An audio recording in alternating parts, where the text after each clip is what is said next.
त्याने काय केलं ऐकून घ्या. मला एक चाकलं टिकट दिलं 1500 रुपये रोख घेतलं. ते रुपया सुद्धा दिलं नाही.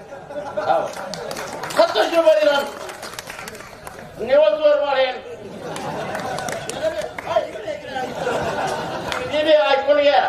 ज्या टायमाला मार्फत कुठे जाऊच करणार नाही ते विषय मला म्हणणार नाही. पण ऐकून घ्या. मी काय त्या अडचणी मी घालवला आपलं म्हणलं 7-7 रुपये येतील तेवढं म्हणलं खाता पाण्याला. मग एक खेप घालवली मी दादा कारखान्यात घालवण्याकरता चूर्ण घालवली. बाबा बोलायचं काढलं नाही. माझं काय केलं 3:30 वाजलं ते मी कारखान्याला आपलं दिसणार पहा असं दिसते असं त्याला घेऊन गेलो मी. मला माहिती नव्हती. त्याला आयुष्यात कवर मत मिळणार नाही. मित्रांनो तुम्हाला मला एवढंच सांगायचं आहे. ज्या कालावधीमध्ये पाणी नव्हतं त्या कालावधीमध्ये तुमची एकमेव मागणी होती फक्त पाणी आणि आमचा कुठला दुसरी मागणी नाही. पाणी आलं. पाण्याच्या नंतर काही विरोधकांनी गोंधळ सुरू केला. आमचा ऊस लवकर जात नाही. प्रत्येकाला वाटायला लागलं माझा ऊस लवकर गेला पाहिजे. ऊस लवकर गेला. कारखाना वाढवला की पुन्हा विरोधकांनी टीका करायला सुरू केली. कारखाना काटा मारतोय. मित्रांनो मला तुम्हाला सांगायचं आहे की विरोधी उमेदवार प्रचार करताय की कारखाना काटा मारतोय म्हणून दादांचे 3 कारखाने झाले. मग मला विरोधी उमेदवाराला विचारायचं मागच्या 10-15 वर्षाखाली तुम्ही विठ्ठल साखर कारखान्याच्या टोळी एक तुमची होती. मग तुमच्याकडे 6 साखर कारखाने कशा माध्यमातून आले. खऱ्या अर्थानं हाही विचार येणाऱ्या कालावधीत त्यांना मांडणं गरजेचं आहे. मित्रांनो 3000चा धक्का दिला अशा पद्धतीचे चुकीचे आश्वासन आपल्या मोबाईलच्या क्लिपवरती फिरवली जात आहे. तुमच्या गावामध्ये ऊस झालाय. काही तरुणांना वडीलधारी माणसांना तिकडे आणखी ऊस गेला नाही त्यामुळे माहिती नाही. मग लोकांना असं वाटायला लागतं की खऱ्या अर्थानं जिल्ह्याची कोंडी ऊसाची त्यांनी फोडली की काय. परंतु आताच आमच्या मित्रांनी सांगितलं की माझा ऊस गेल्या वर्षी गेला होता. आपल्याला ऊसाचा रेट किती मिळाला. तुमच्याच गावातील एका आपल्या नागरिकांचा ऊस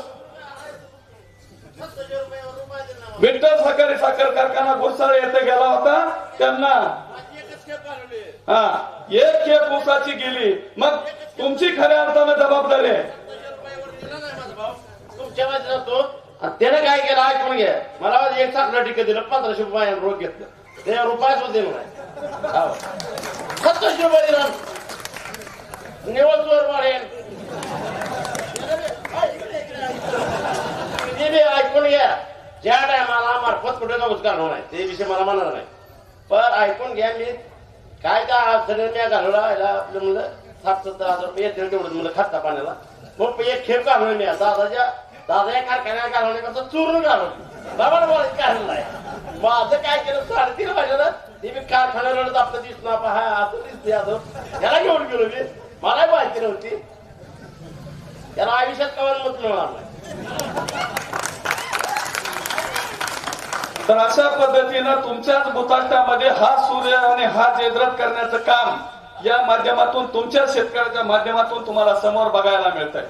मला या निमित्तानं एवढंच सांगायचं आहे की भूलथापा वेगवेगळ्या पद्धतीनं सोशल मीडियावरती टाकल्या जात आहेत. 2825 रुपयाचा हायेस्ट रेट त्यांनी दिला. त्या कालावधीमध्ये आदरणीय दादांनी 2900 रुपयाचा रेट देऊन त्यांच्यापेक्षा 75 रुपये जास्त रेट देण्याचं काम केलं.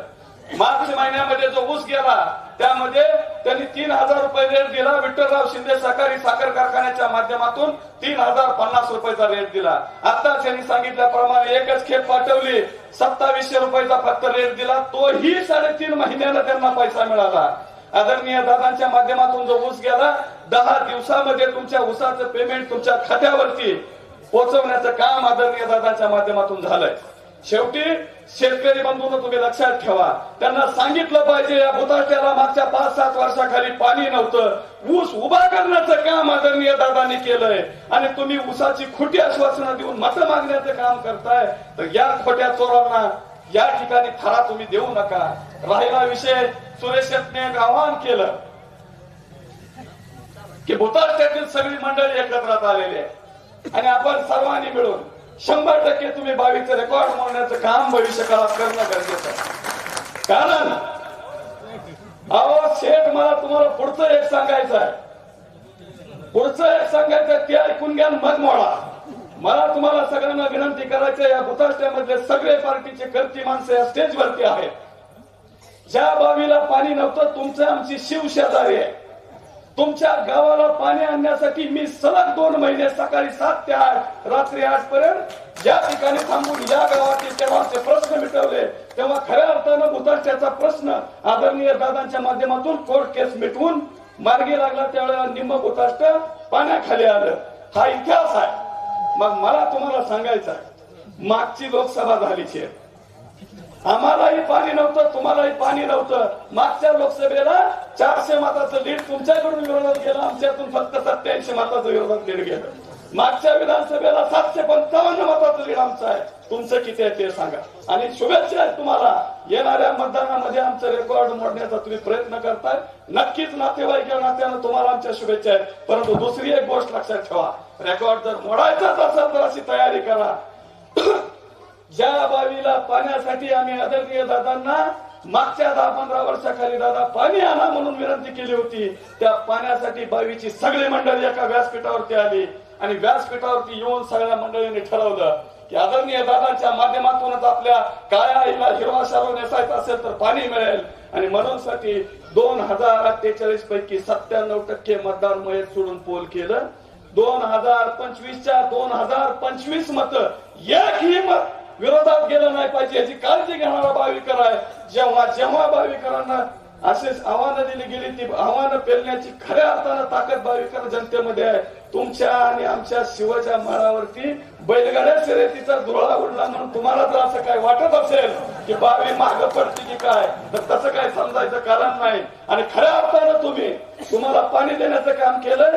जर तुम्ही एक शिक्क्यामधून मतदान देऊन एकाही पेटीत एकही मतदान विरोधात नाही गेलं, खऱ्या अर्थानं त्यावेळेला तुम्ही तो आव्हान पेलला असं मी भूताष्टेकरांना सांगेन. अधिक न बोलता अनेक मंडळी नक्कीच करा. जिथं जिथं प्रश्न निर्माण होतील शिवानंदाला आम्हाला बोलवा आणि आपण एक शिक्का मतदान करावं एवढीच विनंती आपल्याला करतो.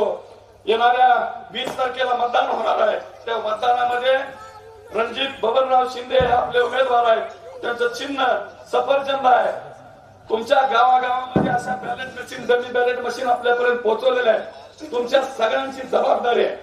येणाऱ्या 7-8 दिवसामध्ये प्रत्येक नागरिकांपर्यंत, महिलांपर्यंत 10व्या नंबरला रणजित बबनराव शिंदे हे आपलं चिन्ह नाव आहे. त्याच्या समोर सफरचंद हे चिन्ह आहे. समोरचं निळं बटन दाबून अशा पद्धतीनं बॅलेट झाल्यानंतर खऱ्या अर्थानं आपलं काम संपणार आहे. विजय आपला नक्की आहे. दोन्ही आमदार आपल्याला निवडून आणायचे आहेत. आमदारकीच्या तिकिटासाठी तुम्ही सगळ्यांनी विनंती केली होती तुतारीकडे जावा. तुमच्या सगळ्याच्या विनंतीला मान देऊन व्यवहार माण्यातल्या मंदिरामध्ये सभा झाली तेव्हा तुम्ही सांगितलं होतं तुतारीची उमेदवारी घ्या. सगळ्या लोकांना साक्ष आहे. 7 दिवस दादा त्या ठिकाणी थांबले. पवार साहेबांची, जयंत पाटील साहेबांची इच्छा असताना देखील या जिल्ह्यातली काही चुकीची मंडळी ज्यांनी अभिजित आबांना तिकीट देण्यासाठी अट्टहास केला आणि अकलूजकर मंडळी करून आपल्या राजकारण संपवण्याचा प्रयत्न केला, तर मला या निमित्तानं सांगायचंय की आपला 75 वर्षाचा योद्धा या माढा तालुक्याच्या कल्याणासाठी अहोरात्र झटतोय. त्या योद्ध्याचा स्वाभिमान खऱ्या अर्थानं जागा ठेवण्याची दमक तुमच्या आमच्या माढा तालुक्यातील जनतेची आणि ती ताकद आपण उद्याच्या 20 तारखेला दाखवून द्याल हीच अपेक्षा बाळगतो आणि रजा घेतो. जय हिंद, जय महाराज.